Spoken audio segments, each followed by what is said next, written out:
Well, good evening, everyone, and welcome to Black Lives Matter Readings and Conversation. I should start by wishing you all happy National Poetry Day. For October the 7th is that day, while also acknowledging that we also meet during Black History Month. I'm Mandy Briggs, and I'm the Education Officer at John Wesley's New Room in Bristol. I'm joined by my colleague Kate Rogers, who is doing the tech behind the scenes. The New Room is the oldest Methodist building in the world. Situated in Bristol city centre, John Wesley called the chapel a light in the city and used it as a base for his work. He spoke out against the transatlantic slave trade and supported the campaign for abolition. We think that he was a man ahead of his time, as he also spoke out about prison reform, education, and equality for women. You can find out more about him in our museum and by visiting our website, newroombristol.org.uk. So why are we hosting this event this evening? Well, we organised a series of online talks called Wes Talks during lockdown, which have been really popular, looking at issues of life and faith in today's world. The first one, earlier this year, focused on John Wesley and his support for abolition, and we were pleased to be joined on that panel then by Reverend Dr Okoronkwo, poet and vicar, who is also the Bishop of Bristol's advisor on racial justice. This summer, Catherine approached us once again to work together to host this event, which we are delighted to do. She introduced us to Ambrose Musiyiwa from Civic Leicester, who is the editor of the anthology Black Lives Matter, Poems for a New World. And that's where the idea for this evening began, to create a space where poets could share their reflections and engage in conversation, a space for creativity and connection, a space to consider how things have changed and how things still need to change in our world. And so we are so pleased that a diverse range of poets are taking part this evening, and particularly pleased to be joined by our keynote speaker, Dr Edson Burton. I have a couple of tech notes to share before I hand over to Catherine. We are running this event as a Zoom webinar, and it is being recorded. During the talk, you will be able to hear and see our contributors on screen, but your own video and audio will be turned off and you will not be able to see other attendees. When we get to the Q&A section of the evening, if you have a particular question that you would like to ask the poets, we will be asking you to write your questions into the Q&A facility. You can access this by going to the bottom of your screen and clicking the Q&A button. Don't put your questions in the chat box. Please put them in the Q&A box if you're able to. If you'd like to find out more about buying a copy of the Black Lives Matter Poems for a New World anthology, then we'll put a link into the chat so that people can investigate that further. There will also be an opportunity to not offer a donation to John Wesley's New Room. With all of those announcements done, I'm very happy to say good evening to Reverend Dr Catherine Okoronkwo, who is going to introduce our keynote speaker. Good evening, Kathy, and over to you. Thank you so much, Mandy. It's really wonderful to be a part of this event this evening. And may I also offer a really warm welcome to everyone who has joined us for tonight's event.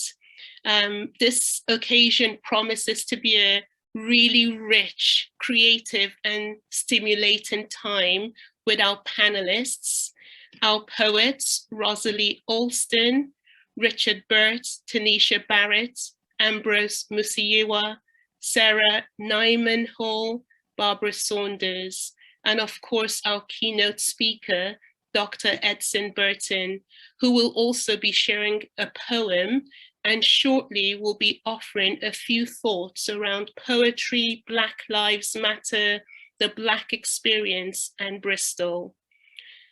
As you've noted, I'm Reverend Dr. Catherine Okoronkwo, and I will be comparing tonight's discussions. So just to give the audience a bit of an outline of how tonight's program will unfold, in a few moments, I will introduce Dr. Edson Burton, who will speak to us for a few minutes. Following this, our poets will have about 6 minutes to introduce themselves, contextualize, and read their poems. After this, there will be a conversation with the poets and Dr. Edson Burton. This then will lead us into our final Q&A segment with the audience.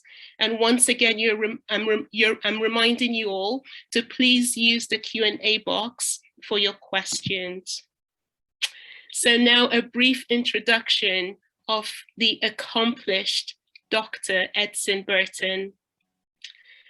Dr. Edson Burton is a writer, poet, historian, and programmer working across Bristol's voluntary, educational, and arts sectors.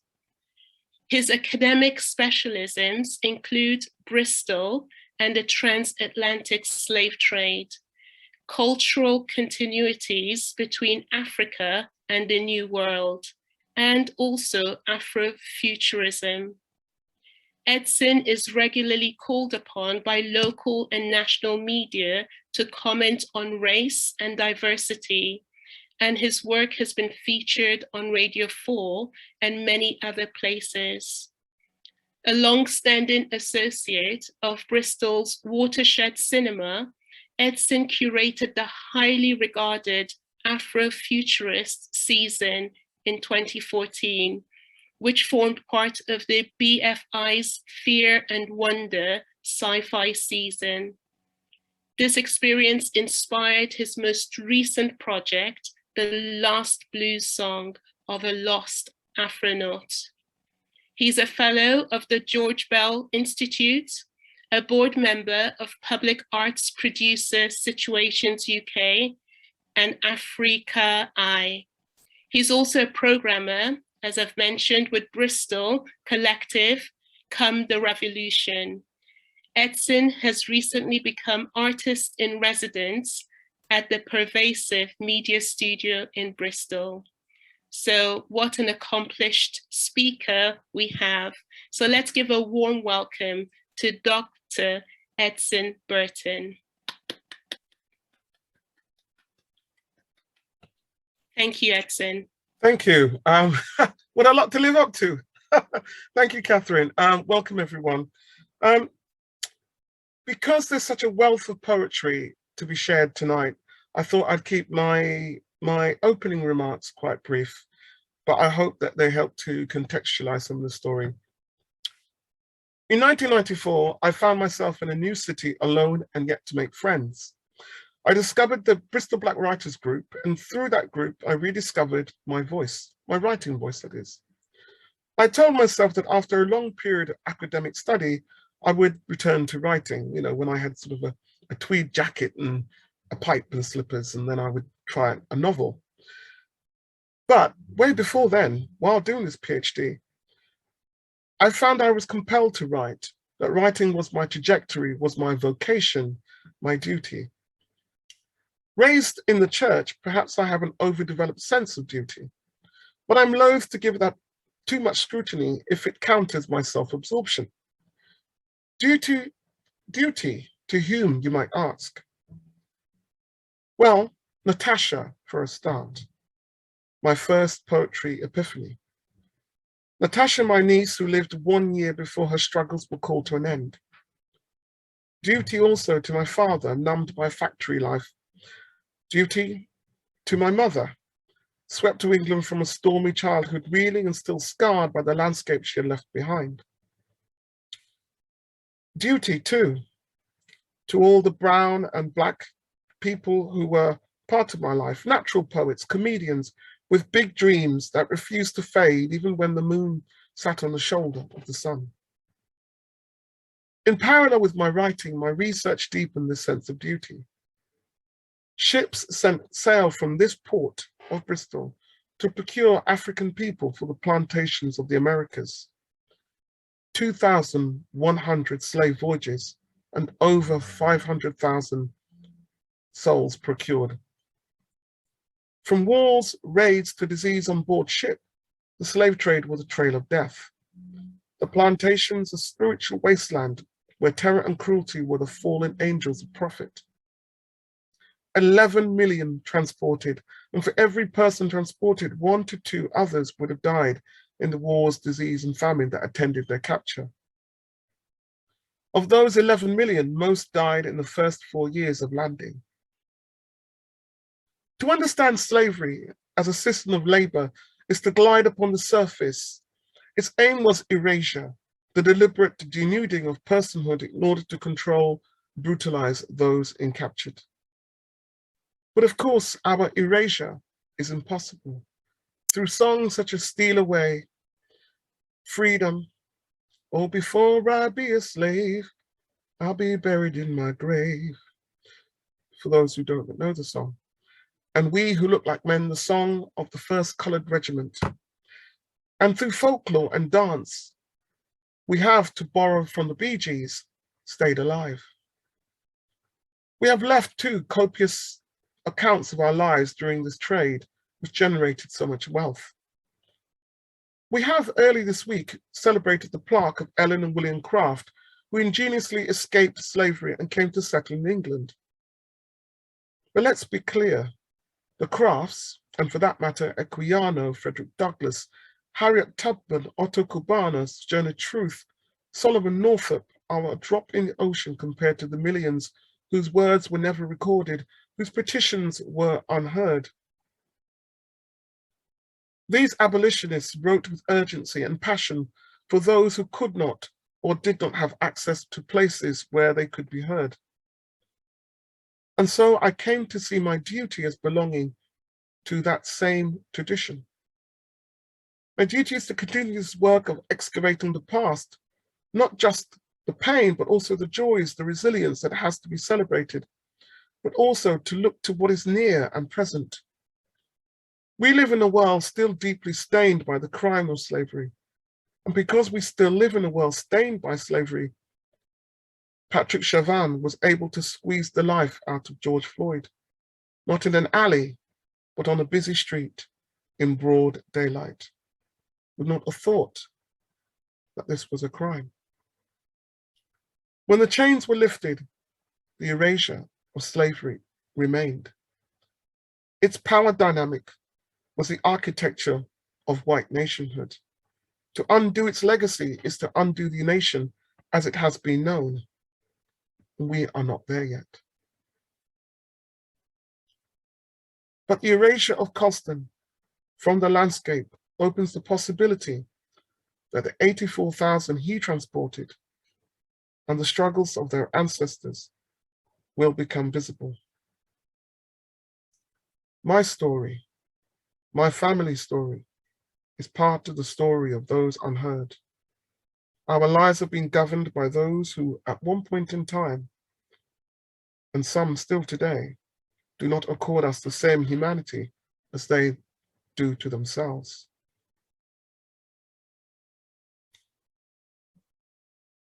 We are not yet there yet. But as writers, as poets, we come with the voice of the unheard. Thank you.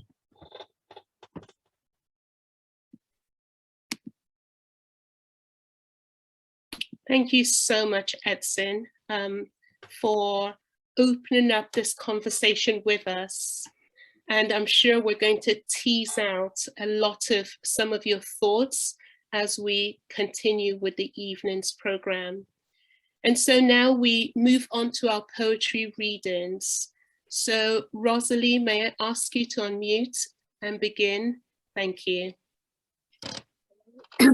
My name is Rosalie Alston and I'm a Bristol poet, and my poem's got a very long title and it's a very short poem. The title is Colston's Toppled Statue at Daybreak, June the 11th, 2020.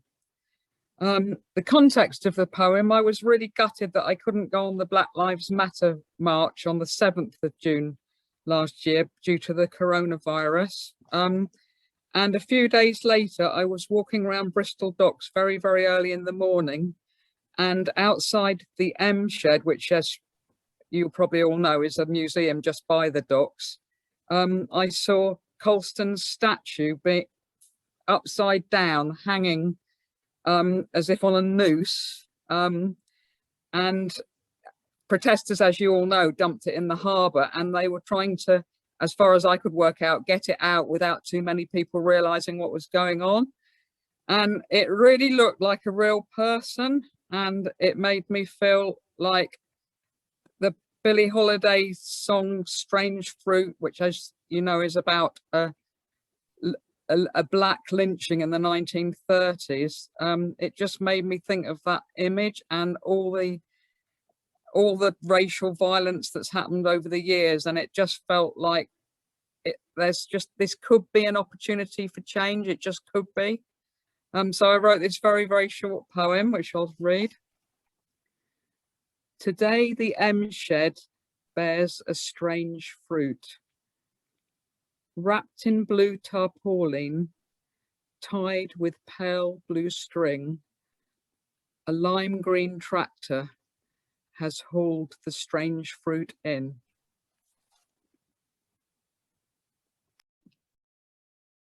Rosalie, thank you so much for that. Tanisha.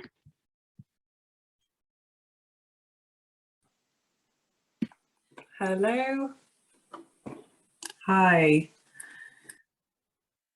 So my name's Tanisha and I am a mental health nurse. I'm also a therapist, a lecturer and a poet. And I've got two poems to read this evening. And the first one is called This Black Body. And it's really about the messages that we receive as people in black bodies, the kind of messages that we get given throughout our whole life, primary school, secondary and beyond. So it's called This Black Body.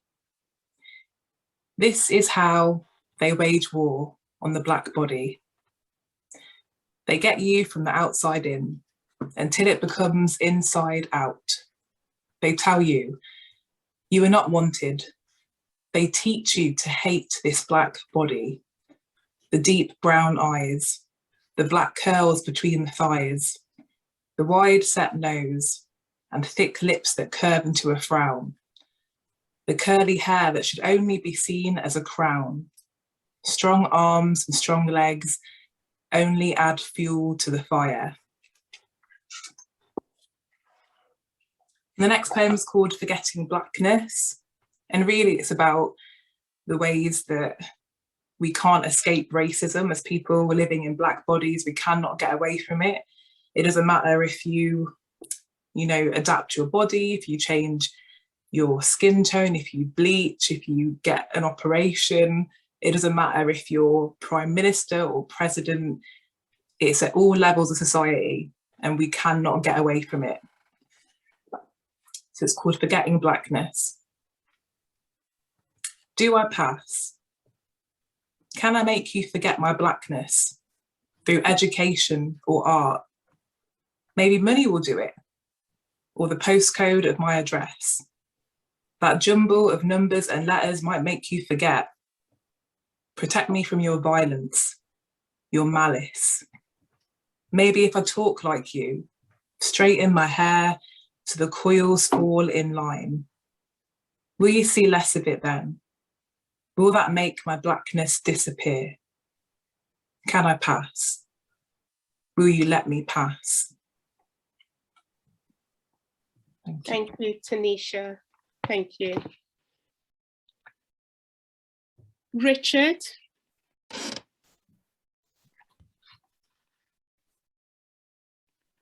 Good evening, everybody, and a warm welcome to two poems, and a special thank you to everyone concerned for this evening, to Catherine, Mandy, Katie, Ambrose and Edson. Thank you very much for having me. My first poem is called Part of the Natural Order, Bristol 1740, Leicester 2021. I have a number of forebears from Bristol, some of whom were coopers. And I got to wondering, supposing I lived in Bristol in 1740 and everybody around me told me that slavery was a good thing, would I have the courage to challenge that? So this is what this first poem is about. Part of the Natural Order, Bristol 1740, Leicester 2021. When my father and mother make manacles and chains, and all the men I work with manufacture slave ship fittings, and this is the only way we know to earn a living, do I accept it as right, as part of the natural order? When I know Colston School for the Poor, the Sugar House, Merchant Venturers' Almshouses, Her Ladyship's Queen Square Mansion are all founded, financed on money from the trade, do I accept it as right, as part of the natural order? When the minister of my church tells me slavery is the only way Africans can be saved, tells me St. Paul bids slaves be obedient to your masters, do I accept it as right, as part of the natural order? When prelates, politicians, sugar house owners, the mayor, all tell us the city's prosperity, stability, slaves and citizens' welfare depend upon the trade, do I accept it as right, as part of the natural order? When intellectuals, great men of the universities, expound their theories that Africans are only one step above senseless beasts in the great chain of being, do I accept it as right, as part of the natural order? And now in 2021, do I act on my belief that Black Lives Matter, bend my knee in deep respect, treasure our journey together? What injustices, inequalities do I still take for granted? What today do I still accept without question, accept as part of the natural order? Thank you. And my second poem is called You Know What They're Like. Some of my my poems and also my work as a volunteer historian are about people's attitudes and why we have those attitudes, some of us, and those beliefs. This poem may sound offensive, it isn't meant to be, but I'm actually exploring racism in this poem. You know what they're like. Jay Harker wrote in The Guardian, racists looking for ways to excuse what they do, or indeed what they say. You know what they're like, they're not wanted, she said. They should be hassled, arrested, decanted, sifted, shifted, she said. You know what they're like, they come over in shed loads, illicitly shack up in sheds off their heads. I need to be dead to be led, she said. To bend my knee, no I won't, she said. They're not wanted, she said. They spend all day in bed, illegally wed. They should be arrested by heads of the Fed. You know what they're like, they're not wanted, she said. They shouldn't be a dead weight, expect to be fed, found an NHS bed when they're incapacitated. You know what they're like, they should have to mind lead or a knit knotted thread for worsted instead and sweatshops, she said, until they're exhausted or really quite dead. And I need to be dead to be led, she said, to bend my knee, no I won't, she said. You know what they're like, they're not wanted, she said. They should be sifted, shifted, reported, deported, departed, they're everywhere, she said. In Cheddar, Reading, Wanstead, Stansted, Plumstead, Oxted, Ofsted, Hemel Hempstead, Hearts, and even Hampstead, they're hated, she said. Things have really come to a head, don't be misled. I need to be dead to be led, she said, to bend my knee. No, I won't, she said. They're not wanted, she said. They should need their own bread, not expect to be fed by food banks instead, not expect to be led. They'll always be hated and baited, abated, she said, except by Jez who likes reds in its bed. It makes me see red. They're not integrated. They hate us, deflators, slaters, she said. I need to be dead to be led, she said, to bend my knee. No, I won't, she said. You know what they're like, they're not wanted, she said. Thank you. Thank you, Richard. And so we move on to Ambrose.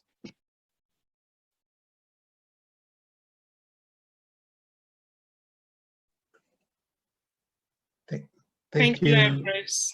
Thank you very much, Kathy. So my own poems, most of the poem that I'm going to read from this anthology is called Shoes at the Gate, and it comes from the concern that I have around what is happening with migration, and also around how Britain and also the EU, they really don't care about migrants, and we see this lack of care in how Europe, for example, is using the Mediterranean as a way of stopping people from Africa, for instance, from getting to Europe. We also see the same in how, even here in Britain, the Home Secretary is talking about using jet skis to try and stop people from crossing from France to Britain using the channel. And also where the poem came from is a few years back, I was listening to a BBC Radio 4 broadcast about someone who lived in Calais, in the place that came to be known as the jungle, who had tried to jump on a lorry, had fallen and had been crushed by a truck and had died, and how in the end some of his friends kept his shoes in the jungle because they used that to remember him. So the poem draws on those influences, and it also draws on so it goes like this. Shoes at the gate. At the river, you drink to friends lost. Passports are not trophies. Shoes at the gate are not talismans. Questions are markers of struggles seen but not understood, not engaged with because other things had to be done first. Questions are promises made that can no longer be kept. Thank you very much. Thank you so much, Ambrose. And so I'd like to invite Sarah. Thank you. Thank you, Kathy. A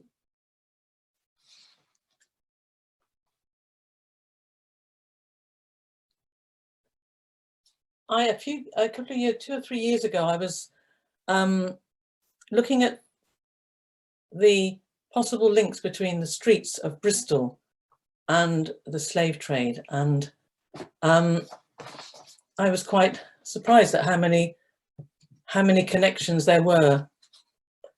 And I'd maybe just as an introduction, I'd just like to go through, because we all walk the streets of Bristol, and I think for many people, we don't really think about the names of the streets and some of the history behind how those streets got named.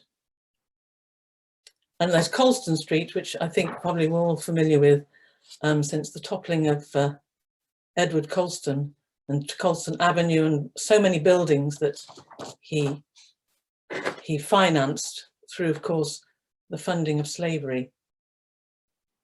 Jamaica Street, which has obvious connections. Codrington Place, which I wasn't aware of in terms of its connection with Christopher Codrington, who was a sugar plantation owner on the island of Barbuda, and rather obscenely, I discovered, set up a slave breeding station on that particular island.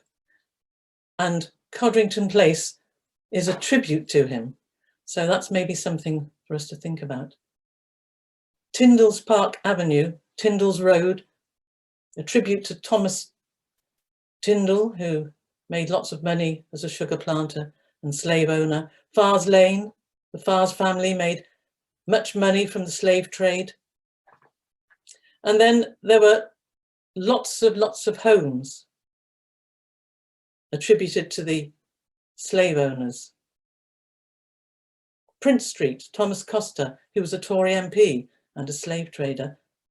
And then there's the smart Georgian Queen Square, home to a whole neighbourhood with links to the slave trade. Woodes Rogers, Joseph Earl, James Laroche, Isaac Hobhouse, John Day, Richard Farr, Abraham Elton, and Thomas Costa. He obviously went up in the world due to the money he made out of the slave trade because he moved to Queen Square and a posher house. And Great George Street, the home of the slave trader John Pinney, which is now a museum, of course. But I'm focusing on my poem on Guinea Street, which was the home to Edmund Saunders and Joseph Holbrook, who were both slave traders, amongst many others who lived in that street.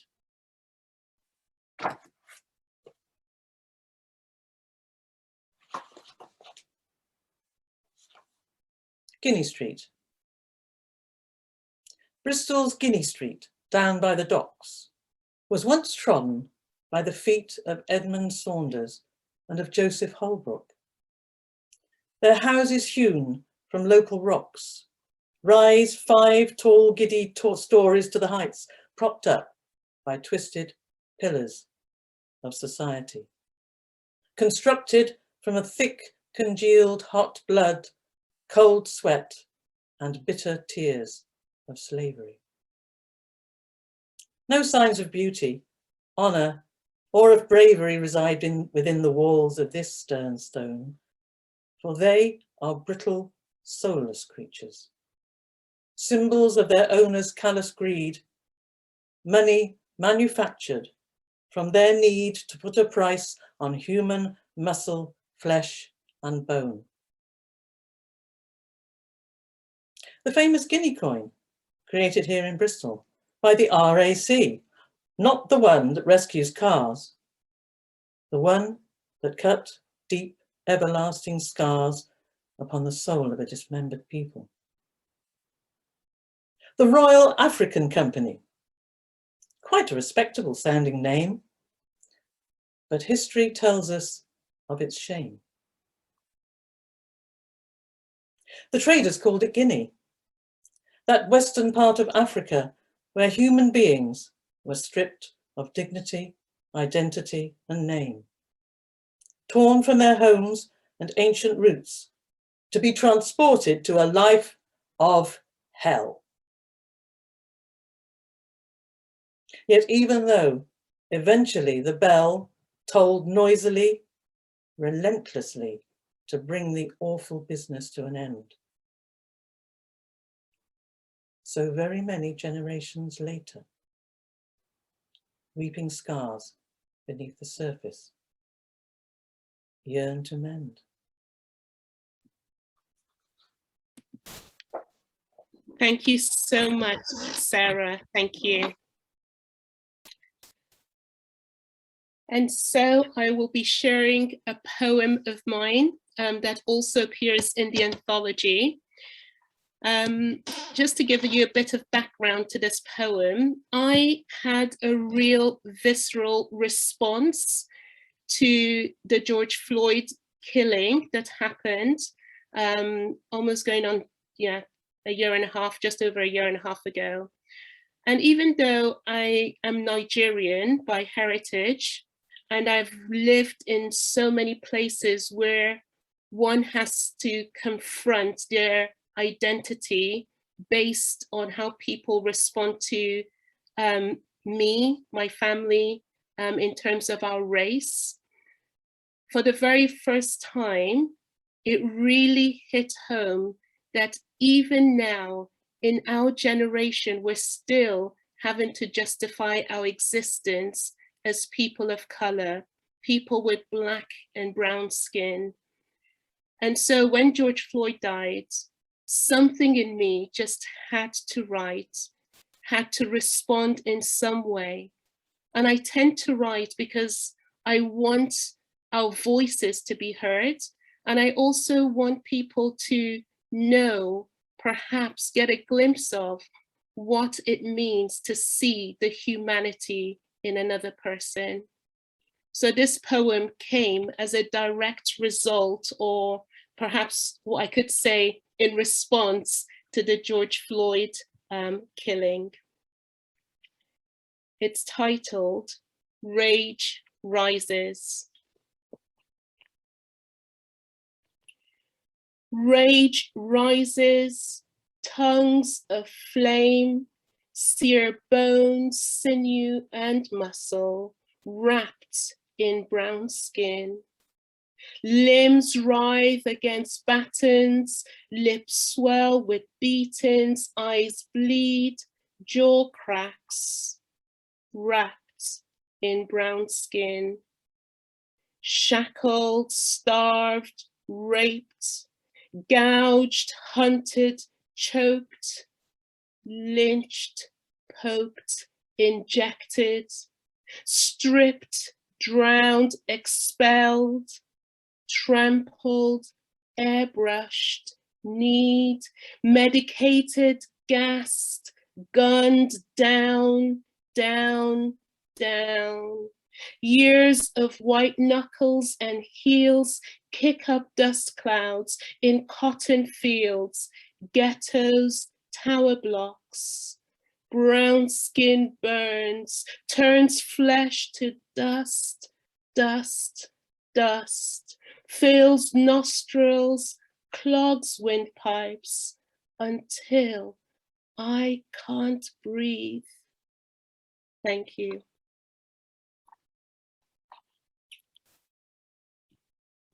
And so I'd like to invite Barbara to share her poem. Thank you.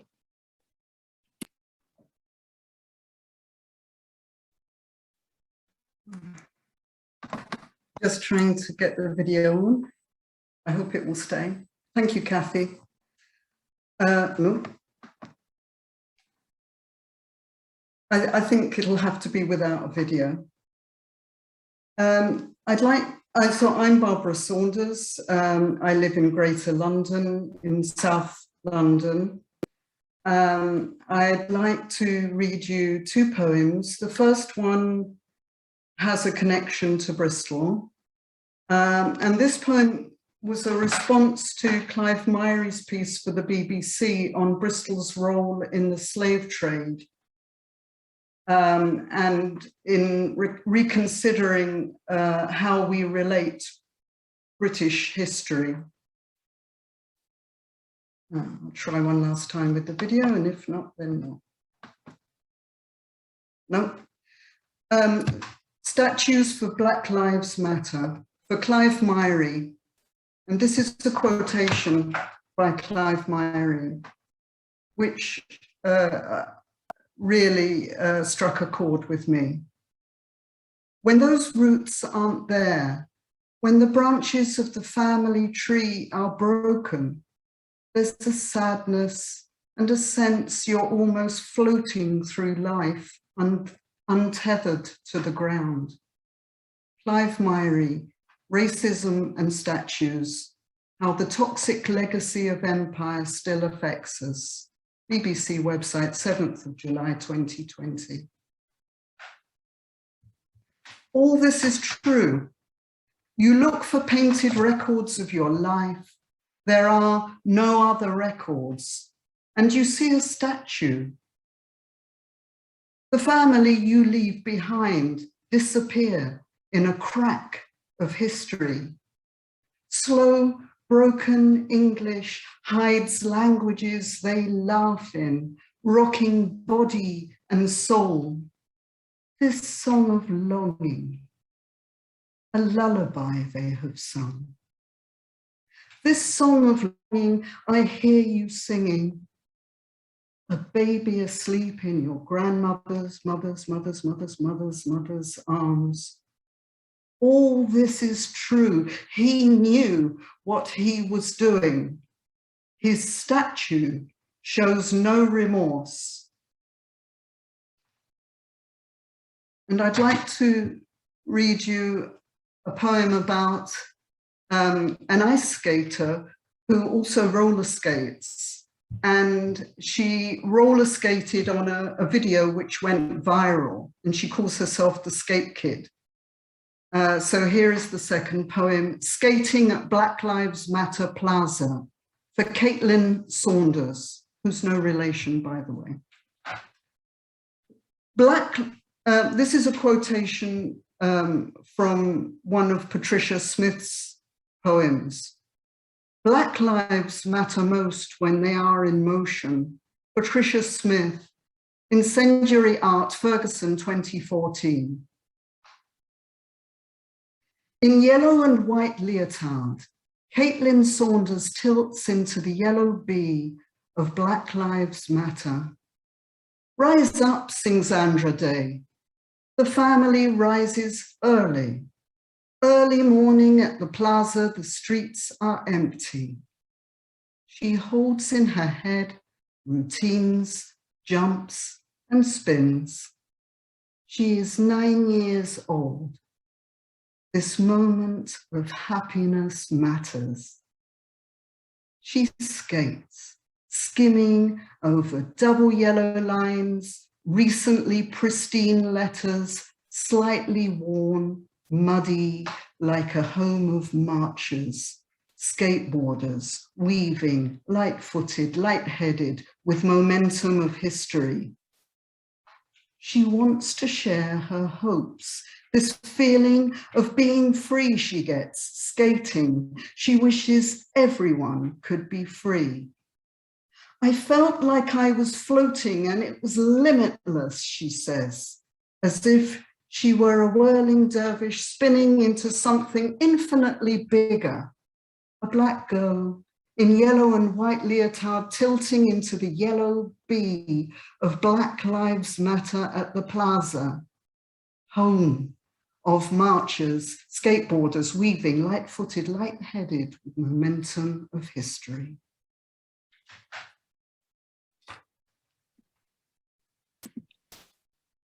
Thank you so much, Barbara. And finally, our last poet to read will be Dr. Edson Burton. Thank you, Edson.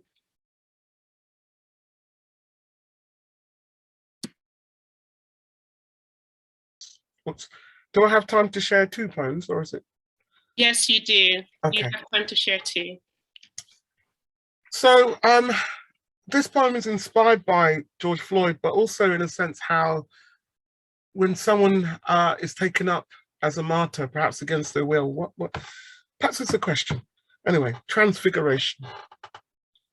He did not choose to be canonized, our Demas on the right hand of Christ, searching for a slow high in a box of smokes, one more stop in a helter-skelter life brought to a hard stop by pandemic slide. Nor did he prophesy his death pressed under imperious fury and end as ignominious and cruel as crucifixion. His consummata est, the boy's primal cry, lost on dead white marble ears. Mama, mama, mama. Digital resurrection is faster than 3 days. He ascends in mouths open, crying, chanting, screaming, outrage. On walls and corners, banners and billboards, in rap, dance, art and craft work. Reincarnated in the recycled image, softened, sharpened, cubist round, until reaching a martyr's beatitude. Our salt and earth Emmanuel, our amen to a fallen world, his sacrifice, our chance to rage and make amends. But he did not choose to be canonized. This second poem was almost a challenge, really. A friend of mine, and I think as Ambrose was mentioned when we were discussing today, how important it is to celebrate the resilience, the survival through adversity. And so sometimes we often think about atrocity and violence of slave trade, of the Holocaust and other kinds of genocides, and human erasures, I should say. But there is something about the human spirit that even in these most adverse times, we lean towards and crave those most basic, primal and beautiful things that are about us. So this poem is called How Our Love Survives. If you hold me, sown with scars, heavy with the stench of the day's sweat, nor writhe at the touch of my whip-ribbon skin, I will not dream of innocence. If you take my hand, forever engraved by clawing at dirt, trace my lips blistered by cursing, I will sweeten your soul, soured by sorrow. If you do not ask me to speak the secrets of my hated visits to the great house, then I will caress your unspoken distress on your return from the stables. If you cast your eye to the earth when I am chastised by the cat 09, then we shall meet again to heal that space with kisses. If you embrace the fullness of me, when I bend and scrape to please and deceive, Master, I will be faithful to you as you curry favor to avert hunger. And if you or I are sold abroad, let us steal away on those Sundays, even if we have but seconds before sunrise speeds our divorce. Let me clasp you, part and twine your locks in wistful patterns that recall the lanes and straits of our lost homeland. Let us hum lullabies in our mother tongue, dance the delicate quadrille, and burst with laughter, mocking Bakra. Let us weave tales of Anansi's cunning, and conjure the ocean-wide rivers, the mist-crowned mountains, the moist melting forests, the vast open plains of home. Let me bathe in your words. Prize me as I you when we are not precious. Push me like life newborn back into the world. Thank you.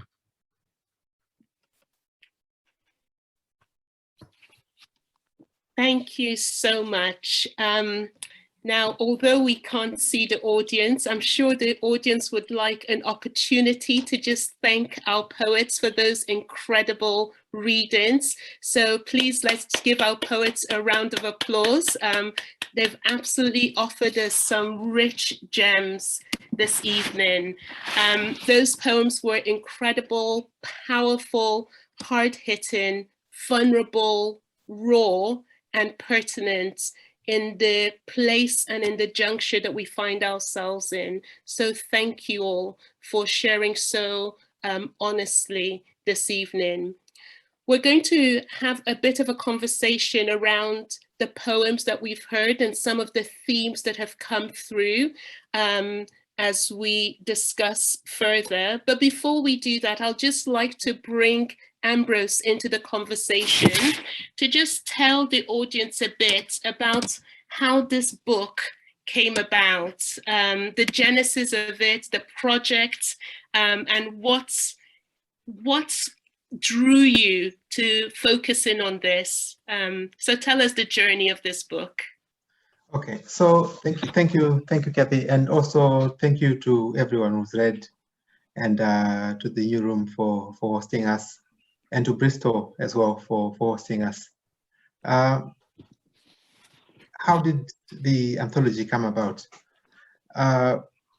One of the things that I noticed about poetry in the UK is that the poetry that I had access to did not tend to speak to contemporary or current issues, and I thought that was unfortunate. There are individual poets who are doing, really stellar work around this.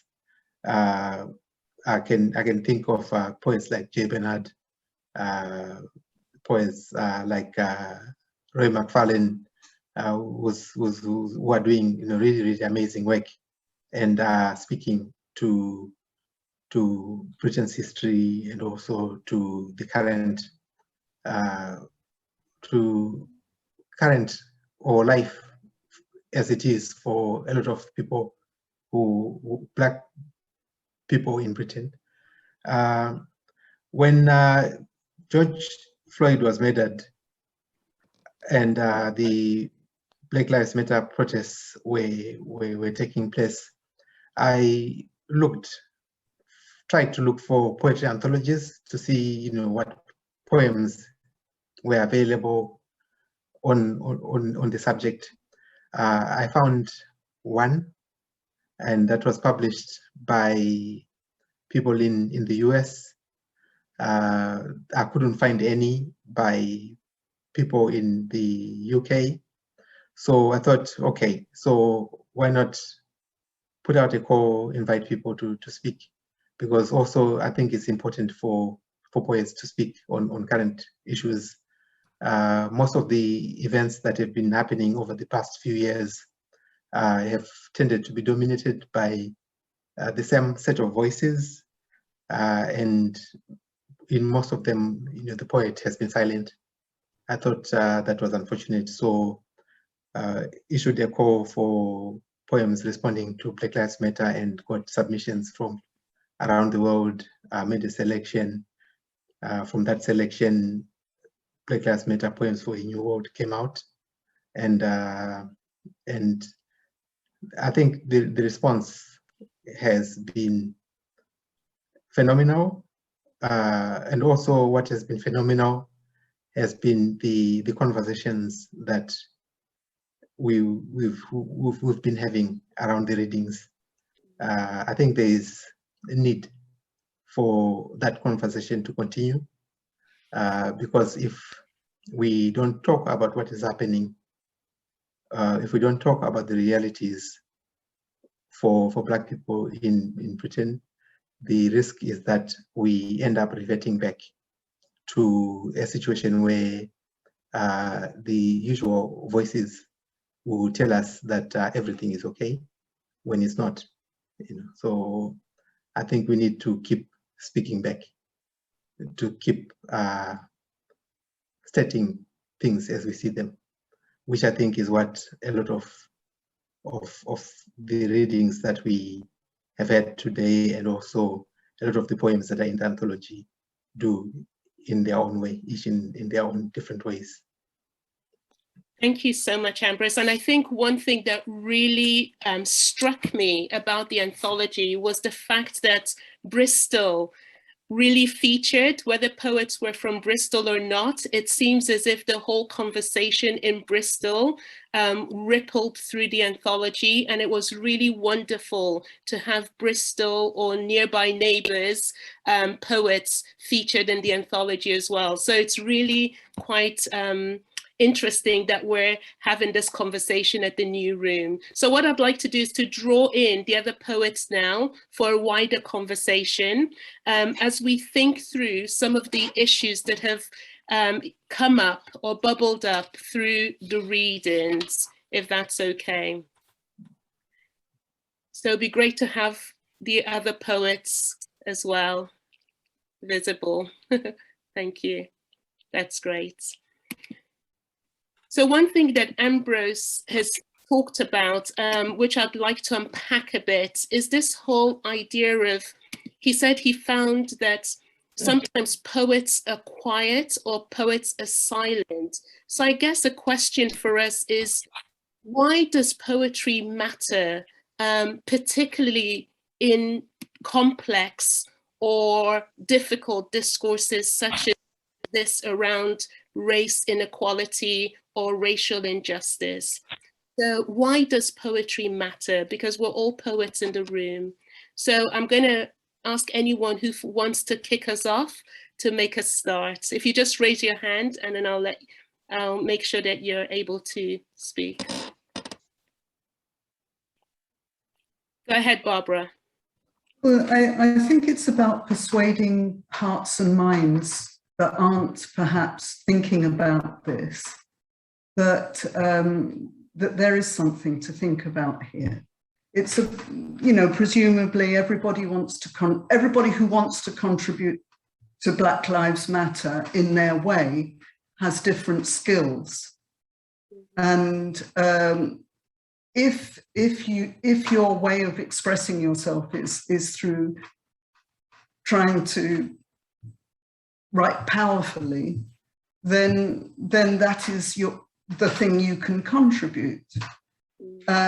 So that's why it matters that people who feel skilled with words, I don't know if we all really do feel skilled with words, but we try our best, and we care about words, and we care that words mean what we want them to say and not just trot out cliches. We try this, and this is our contribution.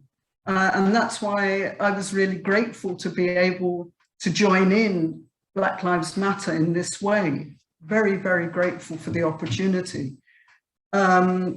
So that's why. And also I do think that the different arts feed off each other sometimes. I think you notice something, we notice something in art or a film or music, and I think conversely, somebody might pick up a phrase here or something somewhere else from poetry that's been written in this anthology, and it might spark off a short story or who knows, a piece of artwork, or even music, and it can roll on. The artistic engagement with Black Lives Matter can roll on and hopefully have an audience. I mean, everybody wants to communicate with others, but even if not, we're educating ourselves. Thank you so much, Barbara. Really helpful thoughts there. Anyone else would like to contribute? Yes, Richard, go ahead. I feel passionately that those of us who haven't been heard, who haven't had a voice, it's so important that people have a voice, people whose views and opinions haven't mattered and who've received discrimination. And I feel quite a passion for that in my work, attempts at poetry, and also in a voluntary LGBT+ project that I'm involved in. Thank you, Richard. Edson, would you like to? Yeah, I mean, interestingly, I'm reading a book on abolitionism at the moment, but it's abolitionism in Britain, and one of the first tools of the abolitionist movement was poetry, and poets were at the forefront of, I think, changing perspectives and challenging perspectives. And I think this is what poetry does, which perhaps other social sciences or research struggles to do, in the sense that often people think like, well, you're preaching to the converted, or they ignore information data and so on. What poetry does is try to take you into the humanity and the commonality of the human soul and human experience. It takes away the sense that this is the experience of someone other and different from myself, but to say, well, actually, we can relate to this. This is a human story. And it's why work in translation, work across the world, work in very different contexts can be read, in which we can shed tears or see fellowship in it. And it's because of this power of the condensed form of poetry and why it still has its power today. But I also think society inclines to poetry and points in times of crisis, because there is something around poetry which we, and of course there are many kinds of poetry, but it's seen as a kind of truth-telling, that when the chips are down, we turn to the poet to somehow encapsulate or capture a human experience, that there isn't the filter of mass media or the filter of producers and lights and self-interest and so on, but that the poet, in a sense, offers something quite solemn and rich to society. And I think then we've seen how, in a sense, the Black Lives Matter movement has been weaponized and been, I think, as a way of kind of not looking at what the substance of what really is the cry of Black Lives Matter, which is just really a very simple plea for humanity and a sense of equivalence of experience. It's not radical at all, but that even that is somehow being placed into some kind of quandary or misrepresented. And so what poets do is just return us to something very simple and yet so difficult for us to reach, which is and sustain in our lived experience the humanity of each other. Thank you. One thing I did notice through the readings was a lot of the poems offered social commentary on issues around race inequalities and injustices. For example, the toppling of the Colston statue, the killing of George Floyd, the lived experience of living in a Black body and Blackness, the struggles of daily microaggressions and racism. And one thing I've been reflecting on quite a fair bit lately is since the Black Lives Matter protests erupted, I continue to think about whether poetry has a role to play in the public square. So perhaps I can ask this question: why should poets add their voice and speak on contemporary or current issues? And I wonder if Tanisha, you'd like to come in at this point? I don't know. I think it just feels. I guess it's. I think something about poetry is that it's so accessible, you know. So I think it helps people who wouldn't necessarily always have a voice to actually speak and to be heard without actually having people interrupt. I think it's a really interesting medium, you know, where you can say so much, really get to the heart of something, and actually have people listen. And I think that is quite a rare thing in the world of social media and commenting and liking, all the different things that, you know, are great. But I think it is a really pure medium in that sense. And I think it is really important that poets have the opportunity to speak, to be heard, especially people of colour who quite often are sort of sidelined, aren't necessarily sort of at the fore of things generally. So yeah. It's super important. It needs to happen more. Events like these. Yeah. Thank you so much, Tanisha. Would anyone else like to comment on poetry in the public square? Is there a role there?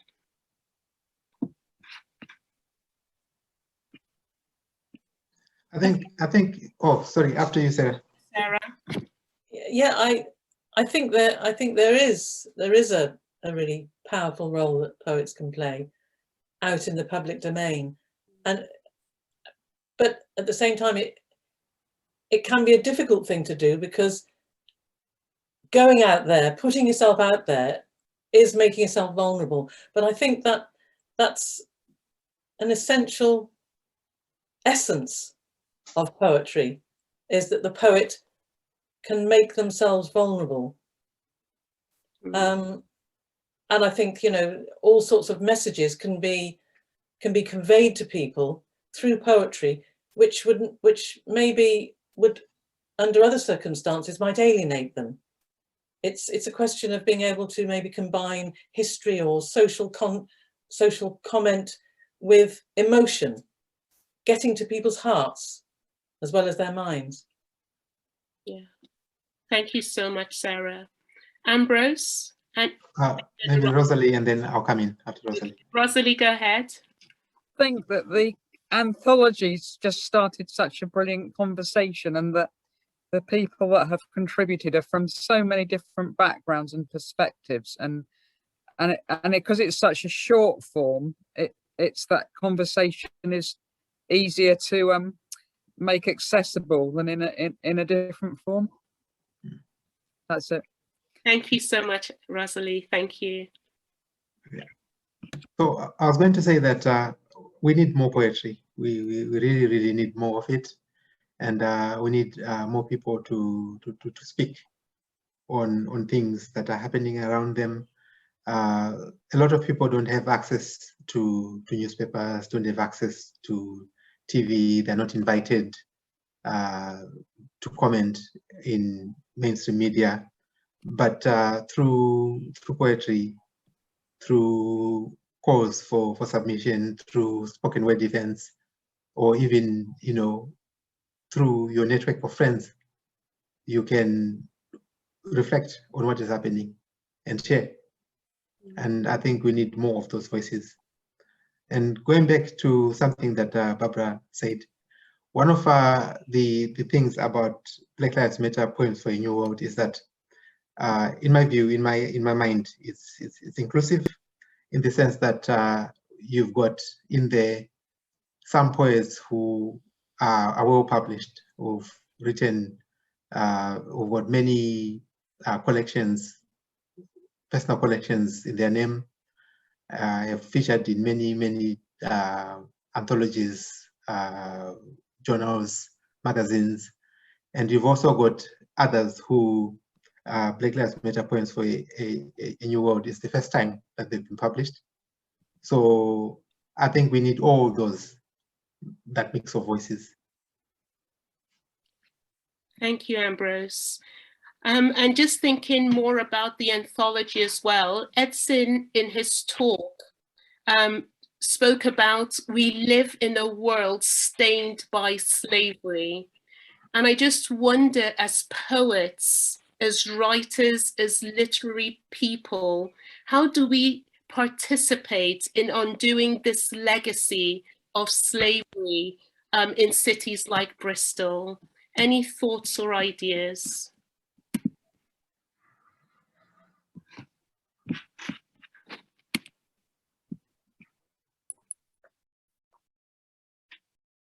Yes, placing poems visually across the city, which people can remember poems often more than they can paragraphs of writing, for example. Thank you. Maybe we can go into schools and communicate with children and try and influence their perceptions. I was just very excited at hearing about the statue we have been talking about of Betty Campbell in Wales, and how exciting that was, that she, against all odds as a Black woman, that she made it into teaching, and she progressed through teaching, and she became the first Black head teacher in the area. And I was amazed to hear this. It was in the 80s, and she actually, there's a wonderful statue of her in the main square in Cardiff now, just recently been put up, which obviously many of you might know about. But she introduced Black history as part of her primary school curriculum. And that's maybe something that we need to start working towards, maybe trying to influence the introduction of Black history and Black studies within the school curriculum, not just as a side issue, but as an integral part of the curriculum. And that might be some way in which we can contribute as poets. Yeah. Maybe getting together as a group and visiting schools and just starting that ball rolling. Yes, yes. Thank you. I'm going to draw Barbara in and then Edson. I think that's a really important point, actually, Sarah, because, for example, my daughter at her high school, she was in, they had different houses or teams, if you like, and her house was Mary Seacole. Now, to be honest with you, before she went into Mary Seacole, that's her group, you know, they all had different names, the different teams of famous people, and Mary Seacole was the person chosen, was the person she belonged to, if you like. Now, I'll be honest, I hadn't heard of Mary Seacole before she went into that house. Do you know what I'm talking about here, the teams? different groups. And I think that by choosing people who are considered worthy of being remembered, and making it part of children's lives in different ways, all different ways, like you've suggested as well, Sarah. I think that could be really an important way forward, because it is the younger generation that needs to be focused on here. Even though we'd like to eradicate everybody who doesn't, you know, have perhaps the kind of views that we would like, it's the younger generation that's going to be more open, I think. Thank you, Barbara. And I do think that, you know, these sorts of events and Black History Month offer opportunities to bring to the fore or to raise the visibility of people of color, or Black and brown skinned people who we don't necessarily hear about in our everyday. So those are just, you know, really good ideas, really. Edson. I just go back to something that Ambrose mentioned earlier about and his work with refugee and asylum seekers and his concern. And I think we have to be very vigilant that we are addressing slavery not as something, as a system of labor that happened in a period of time, but as a psychology. And that was around the reduction of people to others. And once you create people as others, it is possible to do to them and to think of them in ways that we would not think and do to ourselves and to each other. And so that is a live problem. That is live today, because this architecture of thinking exists, and it is something which doesn't go away. On the one hand, you know, we might find that, well, actually, this group has sort of stood up and it's not possible now, but hey, we can literally treat refugees and asylum seekers and other people as if they are second, third, fourth class citizens, as if they don't have humor, as if they don't have feelings, that they don't have possibilities and dreams. And this is a live thing, and it's happening across the world, whether it's to women in Afghanistan, and also, of course, the incel movement on our internet. It is the architecture of erasure that we need to focus on. And slavery, like the Holocaust, was our great warning of where this leads and what it does. And so as poets, I think we are in a constant struggle to stop this kind of psychology, to cancel it out. Not the people, because they give me, you know, I'm not into eradicating people. There are people who manipulate others, but it is in a sense a way of thinking that allows us to treat others in a particular way. And, you know, I hate to say it, but I think we are in dangerous times, because our leaders around the world play with this language, despite the history of what it's done and what it can do. And, you know, for us who want to believe in the freedom and the full lived possibilities of all people, gender, sexuality, race, class, nation, then I think we have to stand up, we have to write, we have to dance, make music, and also, most importantly, make relationship through those things. Thank you, Edson. You make an interesting point, and I just wonder, for those of us who write and seek to challenge some of these structures, as you've identified, but find it difficult to perhaps write with integrity the story of the other, or struggle to perhaps to humanize the other, how would you help us do that better?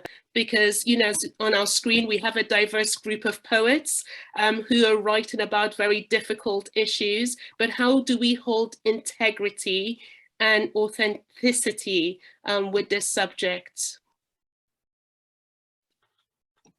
Is that to? Yes, Edson, and then Okay. anyone else who wants to come in. Yeah. So I would say that I don't believe that we as writers should feel imprisoned by our own subjectivity, because primarily we are human. But what we need to do is to apply our imagination and also some research to be able to credibly inhabit or think through the possibility of what it's like to be somebody else. But that said, I think what we do then is to not mystify each other. You know, we are men, we are women, we are LGBT, we wake up in the morning, we have the same concerns. We are people stuck on a boat. We're people, you know, these are human experiences. They are not experiences of another set of people.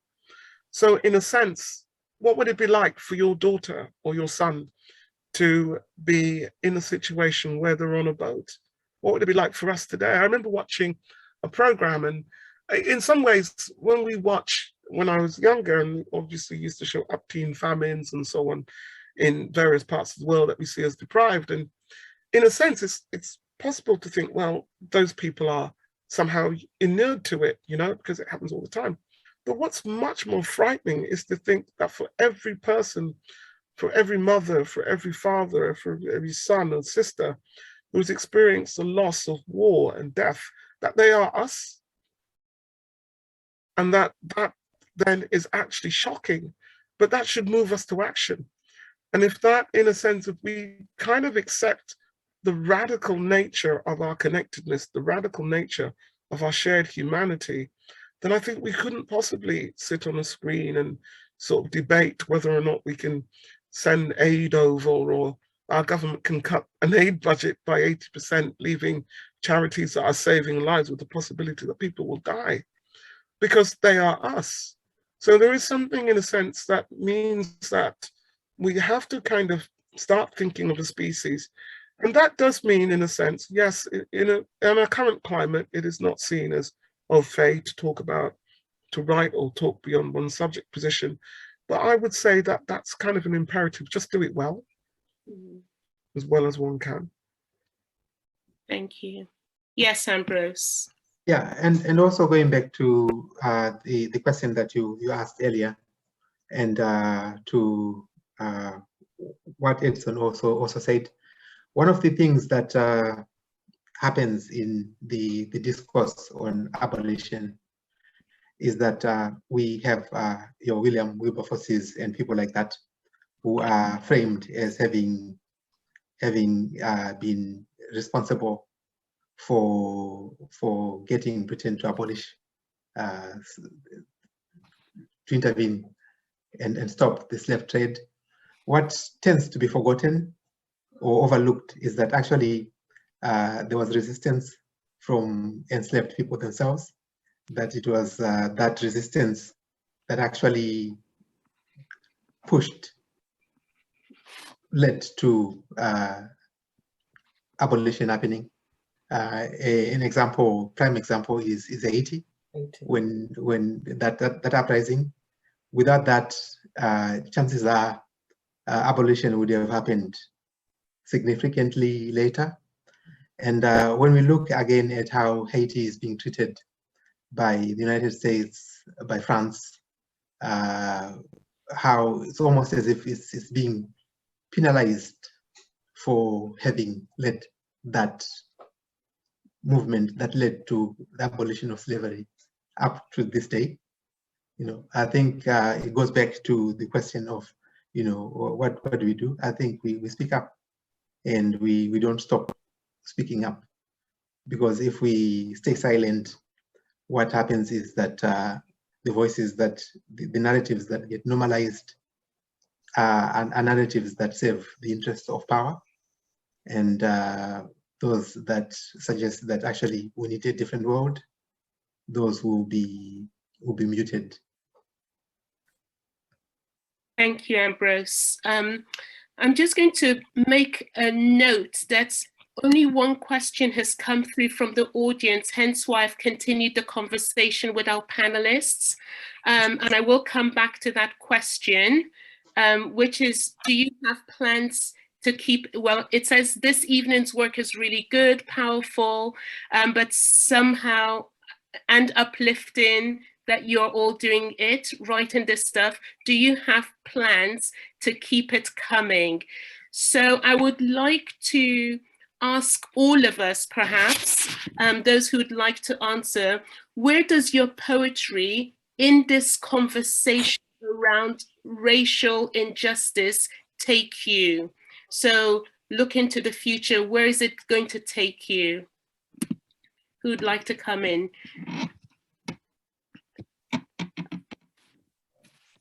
Sarah, would you like to come in?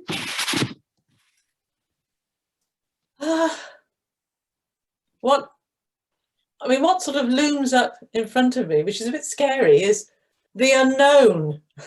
I think it's going to take me into the unknown, and that's so scary. But it can be a healthy place. I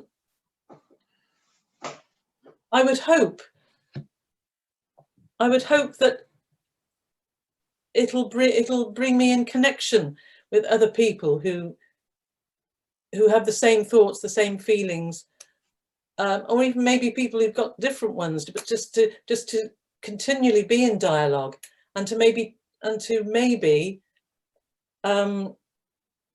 as part of a poetic movement, to take that dialogue into a bigger public domain, to spread that dialogue out. Thank you. And for us just to keep talking and encourage other people to keep talking and not be bystanders, which is always a temptation, to be a bystander, to be frightened. And I was just thinking of a conversation I heard between Edson and somebody who was interviewing him, and he said quite often people can be a bit scared of doing something or saying something because they're worried that it might not be the right thing, or it might be seen as the wrong thing. So it's something about getting over that fear. Very helpful insight. Thank you, Sarah. Rosalie, you've unmuted, so I'm wondering whether you wanted to say something. No, but I am thinking that it would be lovely. We were talking about getting children and young people involved, and for them to write their poetry and for us to listen back to that as well. Thank you. Edson, did you have your hand up? Or you? Oh, hang on. I did have my hand up, and then can you hear me? Sorry. Yes. Sorry. Getting confused by the technology. I have to say that this evening it's just been wonderful to meet new poets, new voices, to meet Ambrose. And I was there when the Colston statue fell. And I've known some of the young people who've been behind the marches. And I felt sometimes, I know that they were a bit disheartened that after that high point of perhaps 10,000 people meeting in Bristol on that day, that the marches were lessened, there were less people there. And I guess in a sense, it's important for us to keep writing, keep gathering these events and so on, because actually it keeps the idea alive, it keeps what we're trying to do alive, what this inspiration was. Because what we need is momentum, but also reflection. And if nothing else, that if we've met and had a discussion, that we've in spirit and I think through words and so on, we've kept something going which is vital and which we will need in the future. And certainly, you know, this has been an important thing for me, which is, you know, in some ways we talk about allyship and so on, but I'm looking at contributors who have written outside their subject position, who have come to this debate, and perhaps some of you have a faith background, I don't know. And it is a human project, you know, we all need to be here and not feel that, oh, you know, was this space for me to speak, or is this appropriate for me? But that we actually venture that opportunity for conversation. So I found this very heartening today. Thank you so much. And we're about to come to land. So if anyone has any final thoughts or comments before I close, you've got the opportunity now.